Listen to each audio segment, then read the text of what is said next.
मोदी सरकार ने कृषि विधेयकों को संसद के दोनों सदनों में पारित करा लिया है। इन विधेयकों को मोदी सरकार जहां किसानों के लिए एक नए युग की शुरुआत बता रही है, तो दूसरी ओर विपक्षी पार्टियां कृषि विधेयकों का जमकर विरोध कर रही है। मध्य प्रदेश मुख्यमंत्री शिवराज सिंह चौहान ने कहा कि संसद में पारित कृषि बिल किसानों के सशक्तिकरण की दृष्टि से ऐतिहासिक है। यह बिल एक नया युग की शुरुआत करेगा।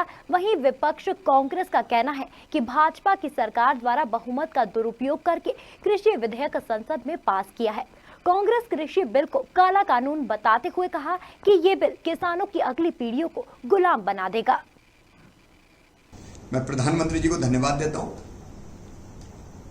कृषि संबंधी बिल ऐतिहासिक है। ये किसान के सशक्तिकरण के लिए, ये उनकी आय बढ़ाने के लिए, ये उनके उत्पादन के लिए और बेहतर मूल्य के लिए है। ये किसानों को अतिरिक्त विकल्प प्रदान करने के लिए है। अब मुझे समझ में नहीं आ रहा, सीधी बात है कि कृषि उपज मंडी खुली रहेंगी, मंडियां बंद नहीं होंगी, मंडी में व्यापार चालू रहेगा। लेकिन अगर किसान ये चाहता है कि मंडी के बाहर उसको बेहतर दाम मिल सकते हैं, तो हम उसको बाहर बेचने पे रोकना क्यों चाहते हैं, रोक क्यों लगाना चाहते हैं? मंडी में जाए बिना घर पे उसको बेहतर दाम मिलते हैं, फार्म गेट पे बेहतर दाम मिलते हैं। कोई पेयर हाउस में खरीद रहा है, कोई और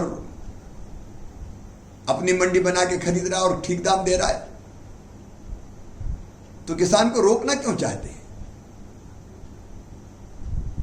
कोई फूड प्रोसेसर सीधे खरीद रहा है तो बिचौलिए बीच में से दूर क्यों नहीं होने चाहिए? बिचौलियों क्यों पैसे खाएं?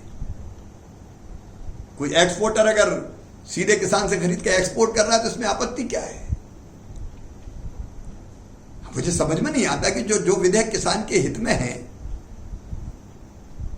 केवल भ्रम फैलाने की कोशिश हो रही है। देश के किसान प्रधानमंत्री जी के साथ है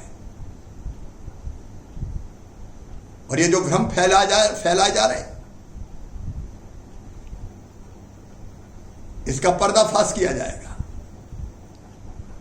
कौन बिचौलियों का साथ देना चाहता है? इसलिए भ्रम लाख फैलाने की कोशिश करें। मध्य प्रदेश में किसान पूरी तरह से स्पष्ट है कि ये बिल किसान के हित में है और उससे किसान को लाभ होगा। किसानों के सशक्तिकरण के एक नए युग का आरंभ हो रहा है। उनकी आय दुगनी करने का एक नया अभियान प्रधानमंत्री जी ने चलाया। और ऐसे समय अगर कोई दुर्भाग्यपूर्ण घटनाएं करता है, कोई माइक तोड़ता है, तो ये खिसियानी बिल्ली खंबा नोचे जैसी गतिविधि क्यों कांग्रेस और बाकी लोग करना चाहते हैं? भारतीय जनता पार्टी की सरकार ने आज जिस तरह से बहुमत का दुरुपयोग करके कृषि विधेयक पास करवाए हैं संसद में, यह संसद में किसानों के खिलाफ एक काला कानून है। ये किसानों की अगली पीढ़ियों को गुलामी की तरफ ले जाएगा।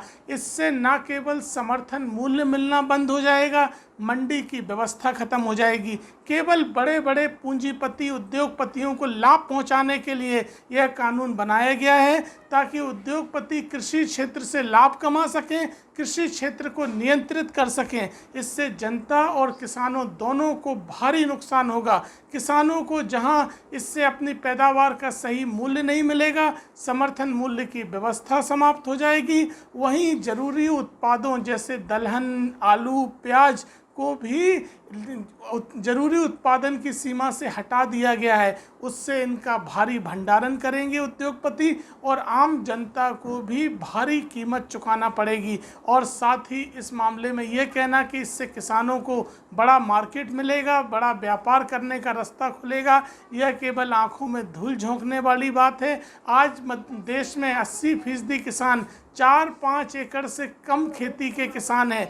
वो अपने पास की मंडी में फसल बेचने की स्थिति में नहीं है और उसको सब जवाब दिखाए जा रहे हैं कि वो पूरे देश विदेश में अपनी फसल बेचेंगे। ये झूठी बातें हैं और साथ ही किसी भी तरह के विवाद की स्थिति में इतनी जटिल वैधानिक व्यवस्था बनाई गई है कि किसान की ज़मीनें बिक जाएंगी इन बड़े बड़े उद्योगपतियों के साथ लड़ने में। ये काला कानून है। जनता को सड़कों पर उतर कर इसका विरोध करना चाहिए और इस निकम्मी धोखेबाज सरकार को कानून वापस लेने के लिए मजबूर करना चाहिए। ब्यूरो रिपोर्ट, खबर मध्य प्रदेश, भोपाल।